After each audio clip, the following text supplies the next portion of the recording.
15장 12절에서 20절까지 말씀, 제가 먼저 읽도록 하겠습니다. 12절 말씀입니다. 그리스도께서 죽은 자 가운데서 다시 살아나셨다 전파되었거늘 너희 중에서 어떤 사람들은 어찌하여 죽은 자 가운데서 부활이 없다 하느냐. 만일 죽은 자의 부활이 없으면 그리스도도 다시 살아나지 못하셨으나 그리스도께서 만일 다시 살아나지 못하셨다면 우리가 전파하는 것도 헛것이요 또 너희 믿음도 헛것이며 또 우리가 하나님의 거짓 증인으로 발견되니 우리가 하나님이 그리스도를 다시 살리셨다고 증언하였습니다. 만일 죽은 자가 다시 살아나는 일이 없으면 하나님이 그리스도를 다시 살리지 아니하셨으리라. 만일 죽은 자가 다시 살아나는 일이 없으면 그리스도도 다시 살아나신 일이 없었을 터이요. 그리스도께서 다시 살아나신 일이 없으면 너희의 믿음도 헛되고 너희가 여전히 죄 가운데 있을 것이요. 또한 그리스도 안에서 잠자는 자도 망하였으리니 만일 그리스도 안에서 우리가 구하는 것이 다만 이 세상의 상황이며 모든 사람 가운데 우리가 더욱 불쌍한 자입니다. 다 같이 읽겠습니다. 그러나 이제 그리스도께서 죽은 자 가운데서 다시 살아나사 잠자는 자들의 첫 열매가 되셨도다. 아멘. 기도하시겠습니다. 하나님 감사합니다. 저희가 무엇이간데 이렇게 하나님의 부활을 기념하는 이 자리에 나와서 하나님께 예배할 수 있게 하시는지요. 하나님의 은혜가 정말 너무나 크고 감사하기에 비록 이 세상에서 삶은 녹록하지 않지만 이 땅의 삶이 전부가 아니기에 그렇게 부활을 기념할 수 있기에 다음 생을 생각할 수 있기에 저희가 기쁨으로 이렇게 하나님 앞에 나올 수 있음을 믿습니다. 하나님 이 시간 성령 하나님께서 저희의 몸과 마음을 주장하시고 말하는 자의 입술을 주장하셔서 성령 안에서 하나 되어서 하나님의 말씀을 전하고 들을 수 있는 귀하고 복된 시간 되게 하여 주시옵소서. 감사드리며 예수님의 이름으로 기도드렸습니다. 아멘. 여러분 제목이 조금 살벌한 게 있는데 끝낼 수 없는 삶입니다. 끝내고 싶어도 끝낼 수 없다는 의미를 담고 있는 제목입니다. 우리의 뜻대로 끊을 수 없다는, 우리의 삶을 스스로 끊을 수 없다는 것을 의미를 담고 있습니다. 여러분 오늘 읽은 말씀을 보면 고린도 교회의 성도 중에서 부활이 없다라고 하는 사람이 있었다고 얘기합니다. 이 고린도 전서는 여러분 바울이라는 신약 성경의 절반을 쓴 예수님의 13번째 사도인 그 바울이 고린도 교회를 향해서 말씀을 하고 있는 것이에요. 이 고린도 교회가 굉장히 문제가 많은 교회였거든요. 그래서 현대 교회에서 어떤 문제점이 있으면 고린도 전서를 펴서 읽으면 그 안에 웬만한 문제들은 다 나와 있습니다. 그 정도로 이 고린도 교회의 많은 문제들을 다루고 있는 것이 그 중에 하나가 오늘 또 부활에 관한 문제예요. 분명히 고린도 교회에 나오고 있는 사람들이라면 성도잖아요. 성도인데 부활이 없다라고 하는 사람들이 있다는 것이에요. 물론 이제 불신자들도 이제 교회에 잠깐 와서 이런 이야기를 할 수 있겠지만 성도임에도 불구하고 이제 초기 단계에서 다른 거 다 믿겠는데 부활을 믿지 못하겠다 이런 사람들도 있었다는 것이죠. 그럼 바울은 이들에게 부활이 있다는 것을 이제 증명을 해 보이고 싶은 거예요. 그래서 부활 문제에 대해서 해결을 지금 해주려고 지금 쓰고 있는 거거든요. 15장 말씀을. 그래서 바울은 부활이 없다면 어떻게 되는지 한번 생각해 보자 이런 제안을 지금 하고 있는 것입니다. 그래서 13절 말씀을 보시면은 제가 간단하게 이렇게 오늘 말씀을 한번 요약을 해봤는데요. 자, 13절에 보시면 만일 부활이 없다면 그리스도도 다시 살아나지 못하셨다 이렇게 돼 있죠. 그리고 15절 말씀도 보시면 만일 부활이 없다면 하나님이 그리스도를 다시 살리지 않으셨을 것이다. 16절에도 보면 만일 부활이 없다면 그리스도도 다시 살아나는 일이 없었을 것이다. 이 세 구절이 다 같은 말을 하고 있어요. 물론 부활이라는 말 대신에 죽은 자 가운데서 다시 살아난다, 뭐 이런 표현이지만 다 같은 내용이고요. 그래서 부활이 없다면은 한마디로 얘기하면 이렇게 되는 거죠. 부활이 없다면 앞을 보시면 그리스도의 부활도 없다는 얘기를 지금 하고 있는 것이에요. 부활이라는 것이 도대체 다시 살아난다는 이러한 사실 자체가 없다면은 부활이 없는데 어떻게 누가 부활을 하겠어요? 그러니까 당연히 그리스도의 부활도 없을 것이라는 얘기를 하고 있는 것이에요. 그럼 반대로 얘기하면 그리스도가 부활했다면 부활이 있는 거죠. 이러한 논리로 지금 바울이 부활이 있다는 것을 증명을 해보려고 하는 것이에요. 그런데 부활이라는 것을 어떻게 증명할 것인가? 사실 결론부터 말씀드리면 증명하기는 어렵습니다. 그렇지만 또 증명 못할 것도 아닌데 어떤 경우에 증명할 수 없고 어떤 경우에 증명할 수 있는지를 한번 이제 말씀을 한번 드려볼게요. 여러분 일단 오늘 읽은 이 고린도전서 본문의 위쪽에 보시면 함께 읽지는 않았는데 바울이 먼저 예수님의 부활을 목격한 목격자들에 대해서 먼저 이야기를 하고 있어요. 그 구절을 이제 한번 같이 또 한번 읽어볼 텐데 3절부터 9절까지의 말씀이에요. 한 절씩 교독하면서 한번 읽어보도록 하겠습니다. 2절 먼저 읽겠습니다. 너희가 만일 내가 전한 그 말을 굳게 지키고 헛되이 믿지 아니하였으면 그로 말미암아 구원을 받으리라.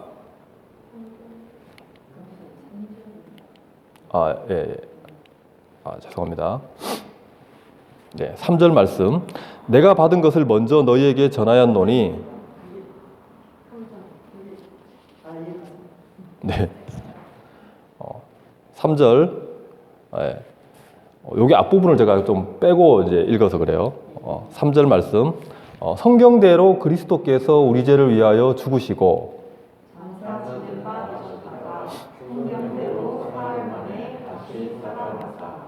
게바에게 보이시고 후에 12 제자에게와 그 후에 500여 형제에게 일시에 보이셨나니 그 중에 지금까지 그다음은 살아있고 어떤 사람은 잠들었으며 그 후에 야고보에게 보이셨으며 그 후에 모든 사도에게와 맨 나중에 만삭되지 못하여 난 자 같은 내게도 보이셨느니라. 아멘. 네. 여기 나오는 것처럼 예수님께서 다시 살아나신 것을 처음에 게바에게 보였다는 거죠. 게바는 이제 베드로입니다. 베드로에게 보이고 그 다음에 12 제자에게 보이고 500여 형제에게 보이고 그 다음에 야고보에게 보이고 다시 모든 사도에게 보이고 그 다음에 만삭되지 못하여 난 자 바울이죠. 바울에게 마지막으로 다메섹 도상에서 나타나셔서 부활한 것을 보여주셨다는 거예요. 여러분 얼핏 봐도 거의 이제 500명 이상의 목격자가 있지 않습니까? 부활에 대해서 이것을 기록하고 있는 것이에요. 그런데 문제는 이것이 성경에 기록되어 있는 거잖아요. 2000년 전에 쓰여진 성경에 기록되어 있는 것이기 때문에 이것을 믿지 않는다면은 여러분 이게 목격자가 아무리 많아도 의미가 없는 거잖아요. 지금 우리가 직접 목격한 사건이 아니기 때문에 이 성경 기록 자체를 믿어야만이 의미가 있는 것이에요. 이 3절에 보시면은 바울이 그렇게 얘기합니다. 예수님께서 죽으시고 다시 살아나신 것이 성경대로 되었다고 그래요. 성경대로 이루어진 것이라는 거예요. 그러니까 이 바울 당시 지금부터 2000년 전에도 구약 성경이라는 게 있었는데 그때까지 기록되어 있는 성경이 있었어요. 그때는 구약 성경밖에 없었고 이제 그 이후로 신약 성경이 더 기록되어 가지고 지금 우리에게는 구약 성경과 신약 성경이 있는 거죠. 근데 바울 때도 요 구약 성경만 가지고도 그리스도 메시아가 고난을 받고 죽으시고 다시 살아나실 것이라는 것이 기록되어 있다는 것이에요. 그런데 사람들은 그것을 잘 깨닫지도 못하고 믿지 않았기 때문에 이들에게 의미가 없었던 것이죠. 마찬가지로 지금 우리에게도 신약 성경과 구약 성경이 다 있어요. 너무나 구약 성경보다는 분명하게 예수님의 부활에 대해서 기록하고 있음에도 불구하고 이것을 믿지 않는다면 그때나 지금이나 똑같은 거죠. 여러분, 부활의 증거 중에서 오늘 찬양에도 나왔지만은 빈 무덤을 또 이야기합니다. 여러분 혹시 집에서 이렇게 벌레를 때려잡아 보신 적 있습니까? 이렇게 바퀴벌레가 이렇게 밤에 예를 들어서 화장실 나왔는데 주방에서 서성이는 바퀴를 보면 자기도 모르게 이렇게 탁 때려잡아요. 그런데 뭐 졸리기도 하고 화장실 가야 되니까 치우고 이런 것까지는 이제 내일 하겠다 싶어가지고 뭐 주변에 있는 뭐 그릇이나 걸레 이런 거를 이렇게 팍 엎어놓은 혹시 경험이 있으신지 모르겠는데 저는 이제 탁 때려잡은 다음에 이렇게 보통 그릇 같은 거를 이렇게 잘 엎어놓습니다. 먹는 그릇이 아니고요. 이렇게 엎어놔요. 그렇게 해본 적이 있는데 그랬는데 아침에 일어나서 이제 그 시체를 치우려고 뚜껑을 딱 열었는데 바퀴벌레가 없어요. 그럼 무슨 생각이 들까요, 여러분? 바퀴벌레가 부활한 거죠. 네, 그래서 다들 갑자기 딱 시체가 없으면 어떻게 해요? 당황을 하는 것뿐만 아니라 굉장히 갑자기 몸이 이제 바퀴벌레를 찾으면서 이제 불안해지는 거죠. 그게 바퀴벌레가 다시 살아났다고 생각하잖아요. 빈 그릇을 보면 바퀴벌레가 다시 살아났다고 우리가 생각을 하는 것처럼 예수님께서 이제 묻힌 그 무덤 앞에 큰 돌로 막아놨는데 못 나와요. 사람이 혼자서 이렇게 밀고 못 나오는데 죽은 사람은 더더욱 마찬가지죠. 그 무덤이 비어 있다면 부활하셨다라고 생각할 수 있다는 거죠. 그래서 이제 빈 무덤을 주로 얘기를 하는데 그래서 요한복음에서는 이 유대의 지도자들, 바리새인 대제사장들 이런 사람들이 예수님께서 살아서 이제 공생의 사역을 하실 때 당신께서 죽으시고 3일 만에 다시 살아나실 것이라는 것을 계속 예언의 말씀하셨기 때문에 이제 죽는 것까지는 왔잖아요. 이제 부활을 남겨놓고 있는 거예요. 그렇게 이제 계속 예고를 하시다 보니까 이들이 어떻게 하냐면 제자들이 그 시체를 훔쳐다가 다른 곳에 놓아두고 예수님께서 부활하셨다 이렇게 주장할 가능성이 있다. 이러면서 이제 빌라도에게 가서 그 시체를 단단히 지켜야 됩니다. 이렇게 얘기를 합니다. 그래서 빌라도가 그러죠. 그건 내 알 바가 아니고 너네들이 알아서 해라. 그래서 이제 이 지도자들이 자신들의 사병들을 동원해가지고 굳건하게 지킵니다. 앞에서 그냥 돌이 안 보일 정도로 아마 앞에 서 있었을 거예요. 그랬는데 어떻게 됐습니까? 천사가 돌문을 정리하고 예수님께서 부활하시 나오셨잖아요. 그리고 갈릴리로 가셨어요.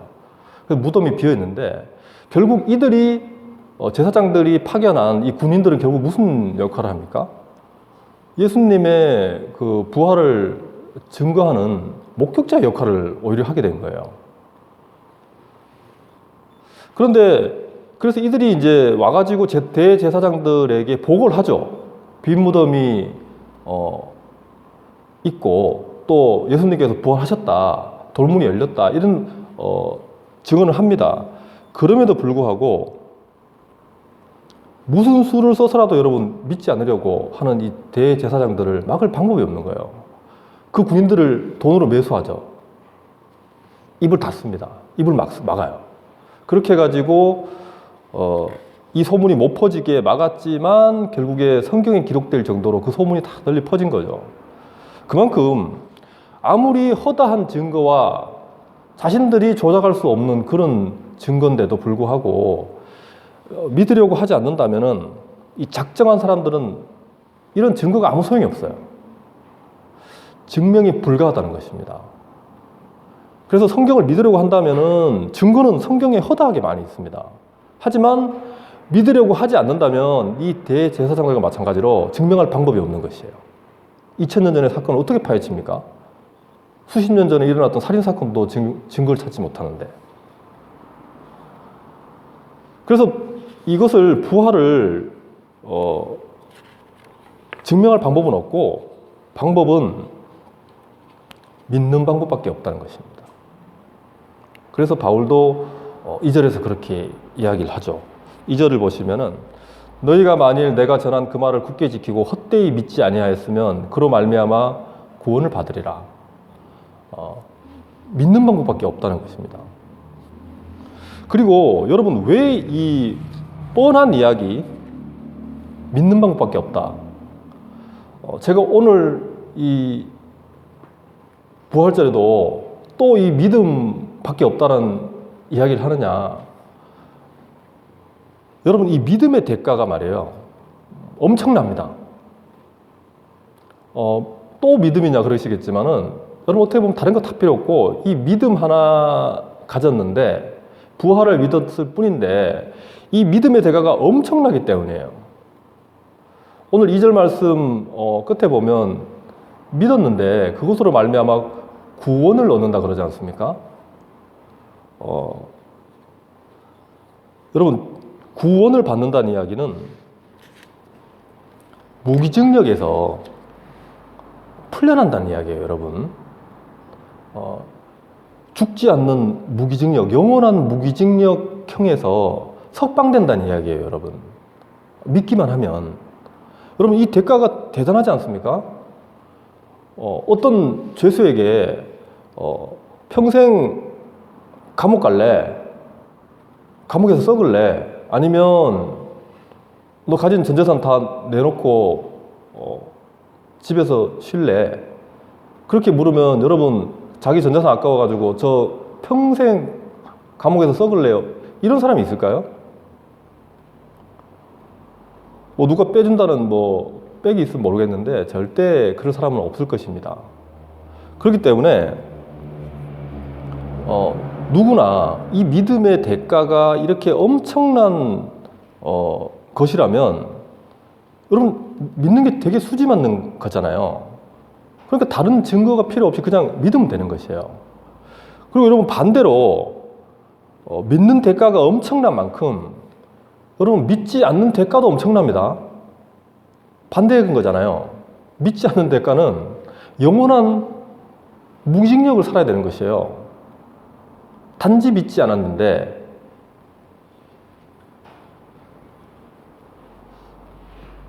여러분, 만약에 믿지 않았는데 성경대로 죽고 다시 살아나는 부활이 있다면 그 사람이 치러야 될 대가는 여러분, 영원한 고통인 것이죠.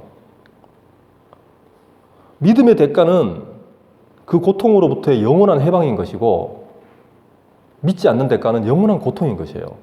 그 대가는 양극단으로 엄청난 것입니다. 그래서 믿겨지지 않는다고 단순히 이렇게 외면할 정도로 이렇게 가벼운 게 아니에요, 여러분. 그 대가가 너무나 크기 때문에 믿음 하나로 영원한 삶이 결판이 나는데 여러분, 이걸 어떻게 가볍게 넘길 수 있겠습니까? 이 문제는 반드시 풀고 넘어가야 될 문제인 거예요. 여러분, 도둑이야 이러면 아무도 안 나온다고 그러죠. 그런데 불이야 그러면 다 나온다 그러지 않습니까? 왜 그럴까요? 도둑이야는 뭐 도둑이 무서워서 안 나오겠죠, 물론. 그렇지만 자기에게 직접적인 피해가 없어요. 자기 집에 든 도둑이 아닌 이상. 남의 집에 든 도둑이 자기에게 큰 피해를 주지 않기 때문에. 하지만 여러분, 불이 나면 엄청난 피해가 나지 않습니까? 자기에게도 피해가 오지 않습니까? 자기가 죽을 수도 있는 거예요. 그렇기 때문에 불이야라는 말을 믿지 않았을 때 오는 불이익이 너무나 크기 때문에 불이야 하면 일단 그 말을 믿고 보는 것이에요. 여러분, 우리가 이 성경에 기록된 하나님의 말씀을 도둑이야라는 이 말 정도로 가볍게 듣지 마시고 불이야라는 말로 신중하게 여러분 들었으면 좋겠습니다. 그렇게 하나님의 말씀을 듣는 자리로 나오셨으면 좋겠어요. 여러분, 그리스도 예수께서 여러분 왜 부활하셨습니까? 왜 우리는 이 부활절을 기념하고 있습니까? 왜 이 질문을 던지냐면, 여러분 우리가 아까 말씀드린 영원한 무기징역에서부터 석방되는 데는 사실 부활이 필요가 없어요. 왜냐하면 십자가의 죽음만으로 이미 죄인들의 이 대가를, 죄의 대가를 예수님께서 다 치르셨거든요. 그렇기 때문에 예수님께서 그냥 죽으시고 끝내면 돼요. 그래서 십자가의 사건만 기념하면 어떻게 보면 돼요. 그냥 고난 주간만 하면 된다는 것이에요. 십자가에 달린 그날을 기념하면 어떻게 보면 되는 것이에요. 우리에게 직접적인 어떤 이익을 생각한다면. 그런데 왜 굳이 이렇게 부활하셨냐는 거예요. 그것은 이제 20절의 말씀에 보면 나오죠. 오늘 읽은 20절의 말씀에 보면 그리스도께서 이렇게 살아나신 것은 잠자는 자들의 첫 열매가 되게 하셨다라고 말씀하시는 것이에요. 이 잠자는 자들은 고린도 전서에서 바울이 잠잔다는 것은 죽은 것을 얘기해요. 죽는 것을 얘기해요. 그리스도 안에서 이 잠자는 자들의 첫 열매가 되게 하셨다는 거예요. 첫 열매가 되게 하시기 위해 가지고 예수님께서 부활하셨다는 것이에요. 이것은 첫 열매이기 때문에 그 다음 계속된 열매가 있는 거잖아요. 그러니까 예수님께서 부활하셨다는 것은 우리에게 우리도 부활한다는 것을 알게 하시려는 것이죠. 우리도 부활하는 거예요. 우리가 부활한다는 건 무슨 얘기입니까? 우리가 영원히 산다는 것이에요. 우리의 삶이 끝이 나지 않는다는 것이에요. 죽었는데 다시 살아난다는 것이에요. 여러분, 영원히 죽을 수 있는 자신 있는 분들 한번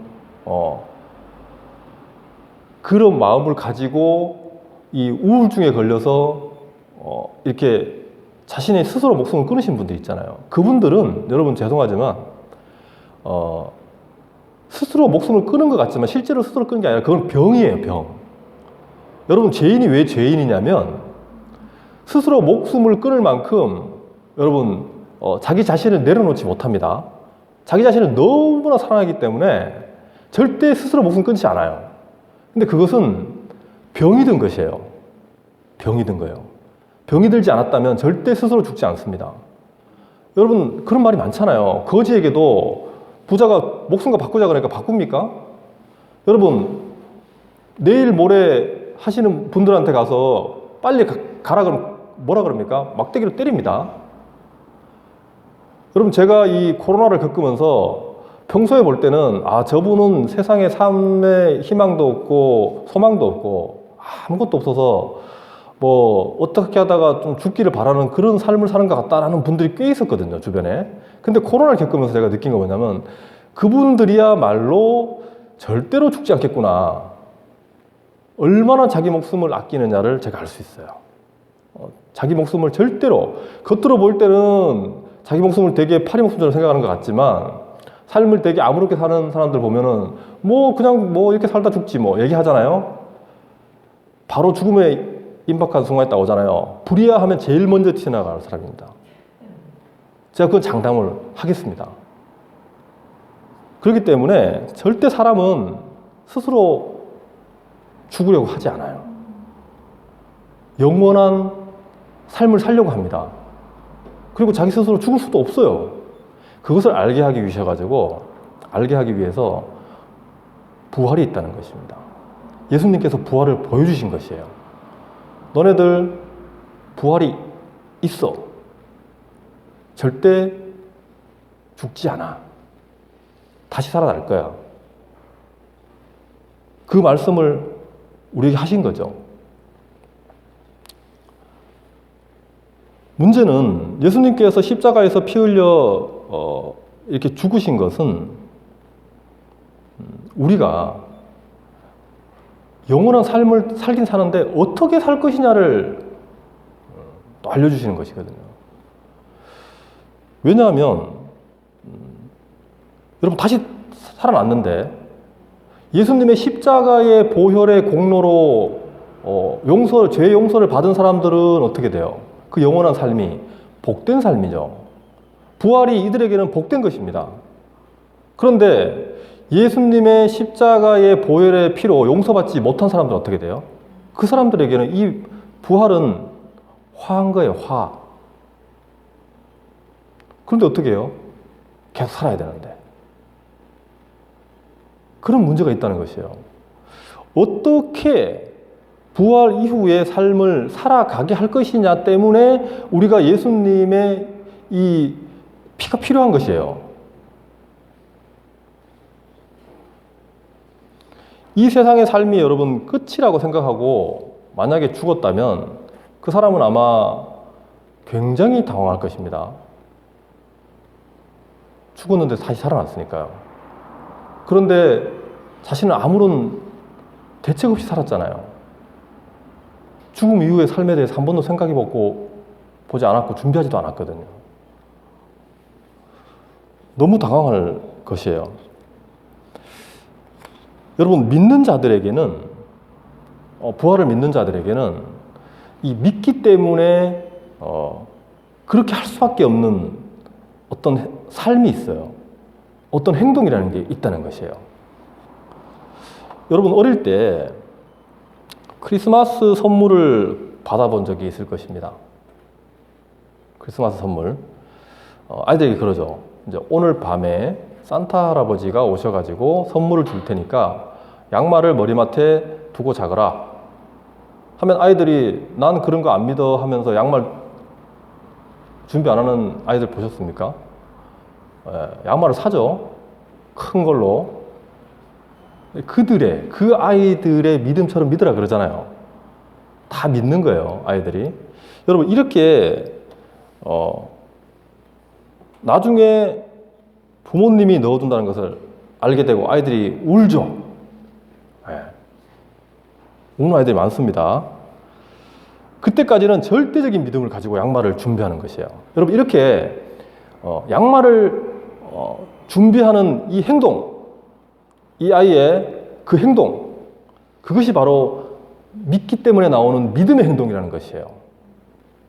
그래서 어떤 것을 믿는다면은 반드시 그 믿는 것에 따르는 직접적인 행동이 나타나게 되어 있어요.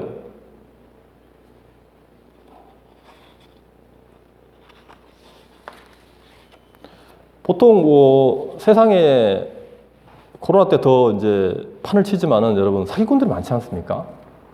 이 투자 사기 막 이런 거 있어요.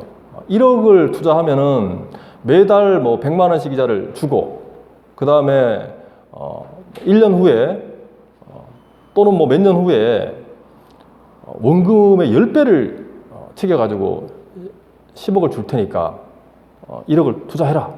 이랬을 때 그 돈을 투자하고 넘어가는 사람은 여러분 그 사람의 사기꾼의 말을 믿은 거잖아요. 그러면 이 사기꾼의 말을 믿은 증거가 뭐예요? 믿음의 행동 뭘 했어요? 이 사람이? 네, 1억을 송금한 거죠. 네. 1억의 이체를 한 거는 믿음의 행동인 것이에요. 사기꾼을 믿었기 때문에 한 행동인 것이거든요. 안타까운 일이지만 이처럼 믿기 때문에 우리에게 그런 삶이 나타나게 되어 있다는 것이에요. 이것은 예수님이 부활하신 것을 믿는다면은 우리의 부활도 믿는 것이고 또 그런 믿음을 가진 자에게는 어떤 게 나타나냐면 이 세상의 삶이 전부가 아닌 것처럼 살아가는 삶이 나타나는 거예요.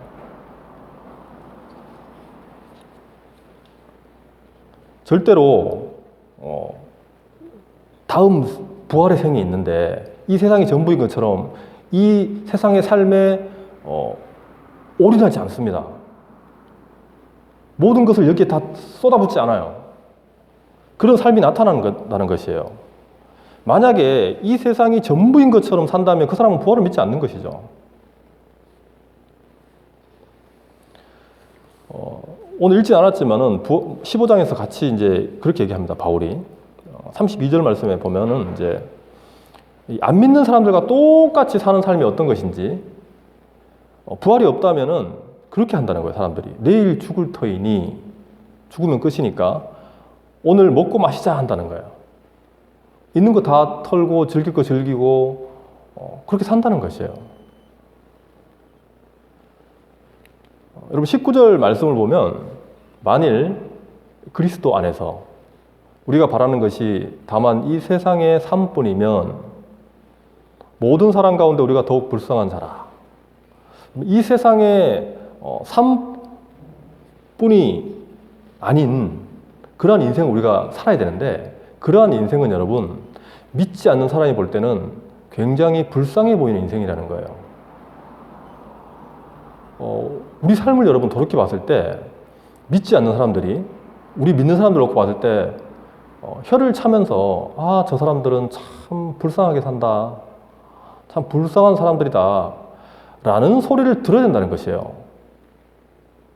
그것이 부활을 믿는다면은 다음 생을 믿는다면은 반드시 살아야 가게 되는 나타나게 되는 삶이라는 것이에요. 여러분 우리가 믿고 사는데도 세상 사람들이 볼 때 정말 저 사람들 불쌍하지 않네? 라고 생각한다면 우리가 믿지 않는 삶을 살고 있다는 것이에요, 여러분. 그걸 돌이켜 봐야 되는 것이에요. 어떻게 살길래 불쌍하다는 소리를 여러분 듣게 되냐면은 이들이 14절에 나오는 걸 보면 바울 일행과 이 고린도 교회 이제 사람들이 보면은 복음을 전파했다 그러죠. 복음을 전파하고 또 그것을 믿고 또 전파하고 이런 삶을 산 거예요. 이것이 18절에도 보시면은 그리스도 안에서 잠잤다는 얘기 나오는데 이것은 그리스도 때문에 그리스도로 인해 가지고 어떤 복음을 전하고 믿고 그렇게 살다가 죽었다는 뜻이에요. 그리스도 안에서 잠잔다는 얘기는 잠잔다는 건 죽는다는 얘기라고 그랬잖아요. 그리스도 안에서 이 말은 그리스도 때문에 죽었다는 얘기를 하는 거예요. 그리스도를 믿다가 죽었다는 얘기를 하는 것입니다. 이런 삶을 사는 사람이 망하였으리라 그랬잖아요. 만약에 부활이 없다면. 그래서 부활이 있으니까 부활이 있다면 여러분 이런 복음을 믿고 전파하는 삶을 살다가 어떻게 해요? 그리스도 때문에 우리가 죽어야 한다는 것이에요. 그런 삶이 나타나야 된다는 것이에요.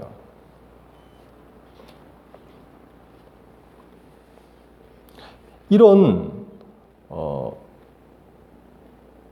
인생을 우리가 살아야만이 불쌍하다는 이런 눈초리를 받아야만이 우리가 정말 믿는다는 증거가 되는 것이죠.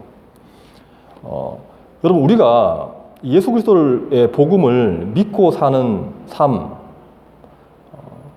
이런 삶을 사는 것은 여러분 오늘 보세요. 다른 사람들은 놀러 가고 뭐 벚꽃 구경 가고 할 때 이 시간에 여기 앉아 있잖아요. 그럼 여러분 여기 지나간 사람이 저희가 이제 1층이고 이렇게 다 보인다면 뭐라 그러겠어요? 정말 불쌍하게 산다. 참 답답한 사람들이다. 그러겠죠. 그리고 우리가 예배를 드리기 위해 가지고 주일 아침부터 이렇게 늦잠도 못 자고 평일에 열심히 일했는데 이렇게 나와서 예배하잖아요. 그리고 또 차장팀은 또 주중에 연습도 하고 시간을 많이 또 할애하잖아요. 세상 사람들이 볼 때는 참 시간 활용을 어떻게 저렇게 하냐 그렇게 생각하겠죠. 불쌍하게 생각하는 거예요. 저렇게 어리석어서 산다. 이 믿는 자의 삶은 여러분 점점 자기 시간을 줄여가지고 믿음 생활을 하면서 복음을 전하는데 교회를 세우는데 그렇게 쓰는 거죠. 공동체와 함께 하기 위해서 서로 사랑을 나누고 구제하는데 시간을 쓰는 거죠. 물질을 쓰는 거죠. 그러한 삶이 믿지 않는 사람들이 볼 때는 한심해 보인다는 거예요. 그리고 불쌍해 보인다는 거예요. 그러한 눈초리를 받을 때 우리는 기뻐해야 되는 것이에요. 내가 믿고 있구나. 그리고 한편으로는 여러분 우리는 어때요? 그들이 우리만 불쌍하게 봅니까? 여러분 우리는 다음 생을 알기 때문에 부활을 믿기 때문에 그 부활을 믿지 않는 사람들이 불쌍하지 않습니까? 서로 불쌍한 거예요. 여러분, 누가 더 불쌍히 여겨야 되겠습니까? 예수님께서 누가복음에서 십자가에 달리셔서 그렇게 말씀하시잖아요. 저들은 아무것도 알지 못한다. 그들을 용서해달라 그러잖아요. 우리가 세상 사람들이 우리를 불쌍히 여길 때 그것을 곱깝게 그렇게 볼 것이 아니라 그 따가운 시선을 받으면서, 그것이 여러분 핍박이잖아요. 우리가 반드시 받아야 될 핍박이잖아요. 그러한 삶이 우리에게 나타나야 되는 것이거든요. 그렇게 핍박을 받으면서도 그들을 긍휼히 여기고 불쌍히 여기면서 그들에게 다가가는 거잖아요. 다가가면 집어 던지고 거절하고 모욕감을 줘도 가는 거잖아요. 그리고 시간을 많이 내서 작전 짜서 다시 가는 거잖아요. 그런 삶이 우리가 그들을 더 불쌍하게 여기기 때문에 나타나야 된다는 것이에요. 그들이 아무것도 모르고 하기 때문에. 여러분, 우리가 고난주간에 이제 새벽 기도 때 나눈 말씀 중에 이제 누가복음에서 그런 말씀 나눴거든요. 예수님께서 십자가에 이제 올라가실 때, 십자가를 지고 올라가실 때, 그 많은 여자들이 이제 무리로 따르면서 예수님을 향해서 많이 울었단 말이에요. 슬퍼하면서 우니까 예수님께서 그 여자들을 향해 가지고 하신 말씀이, 예루살렘의 딸들아, 나를 위하여 울지 말고 너희와 너희 자녀들을 위해서 울라 그랬잖아요. 세상 사람들 우리를 핍박할 때, 우리를 불쌍하게 여길 때 우리는 어떻게 해야 돼요? 속으로 우리를 불쌍하게 여기지 말고 너희와 너희 자녀들을 위해서 더 불쌍히 여기라는 것이에요. 그런 마음을 가지고 우리가 그들을 향해서 정말 피눈물을 흘리는 그 마음이 있어야 또 전도가 되는 거잖아요. 여러분, 전도를 안 하면, 제가 안 하게 되는 것은 그러한 마음이 없기 때문인 것이거든요. 그것은 반증을 하면 우리가 부활을 믿지 않는 것과 같다는 것이 되는 거예요. 믿지 않는 사람들의 눈에 불쌍하게 보이는 삶은 믿는 자라면 그렇게 살 수밖에 없게 되는 거예요.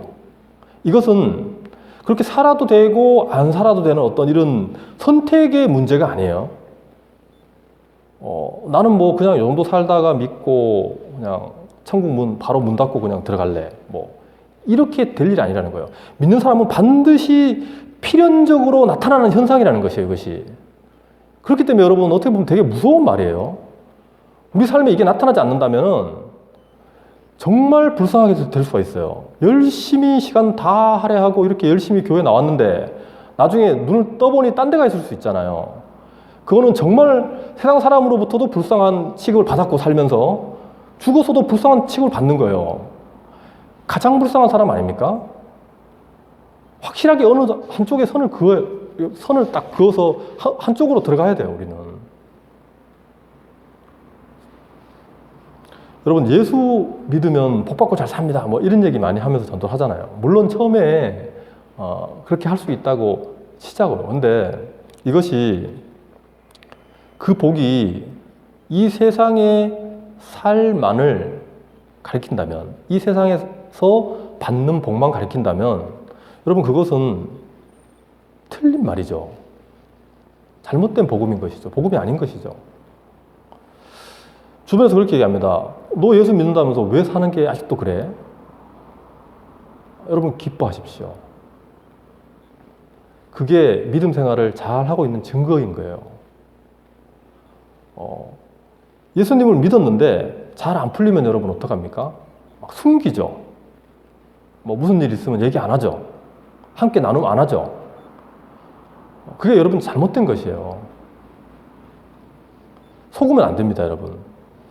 예수님 믿고 잘 되는 것은 세상 사람들의 눈에는 잘 된 게 아닌데도 전혀 잘 된 게 아니에요. 그럼에도 불구하고 알 수 없는 기쁨이 넘쳐나는 것. 여러분, 이것이 잘 된 거예요. 이것이 정말 부활을 믿는 믿음의 사람인 것이에요. 이 땅에서의 복은 여러분, 많이 받으면 받을수록 안타깝게도 불쌍한 삶을 살기가 어렵습니다, 여러분. 점점. 그렇지 않겠어요? 누리는 게 많은데 세상 사람들이 불쌍하다 얘기하겠어요? 그러한 방식으로 하나님 나라가 확장되는 것이 아니에요. 복음이 전파되는 것이 아닙니다. 어떠한 환경과 어려움이 있더라도 세상 사람들의 눈이 어떻게 보이더라도 우리에게 알 수 없는 기쁨이 넘쳐날 때 그것을 통해서 복음이 전파된다는 것은 성경에 너무나 분명하게 기록되어 있는 것이에요. 예수님의 부활을 믿는다면은 예수님 이외에 다른 것을 구하지 않는 그런 삶으로 점점 나아가는 것이에요. 처음부터 그렇게 된다는 얘기가 하는 게 아니에요. 절망을 주고자 하는 얘기가 아닙니다. 점점 믿음이 커질수록, 믿음이 자랄수록 점점 더 그렇게 우리의 삶이 변화되어져 간다는 것을 얘기하는 것입니다. 그리고 말씀을 마무리하면 여러분, 예수님이 부활하셨습니다. 그렇기 때문에 부활이라는 게 있는 것이죠. 분명히 있는 것입니다. 우리도 이 세상의 삶을 살다가 죽으면은 예수님께서 그러하셨듯이 다시 살아날 것이에요. 그리고 부활 후에 어떠한 삶을 살아갈 것이냐는 예수님께서 하나님의 아들, 그리스도 구원자라는 것을 믿느냐 안 믿느냐에 달려 있는 것이에요. 우리가 진정으로 믿을 때 이 땅에서는 비록 불쌍하게 보일지라도 이 세상의 삶이 전부가 아니기에 오히려 세상 사람들을 불쌍히 여기면서 그들에게 복음을 전하는 그러한 삶을 우리가 살게 될 것입니다. 다 함께 이 시간 기도했으면 좋겠습니다.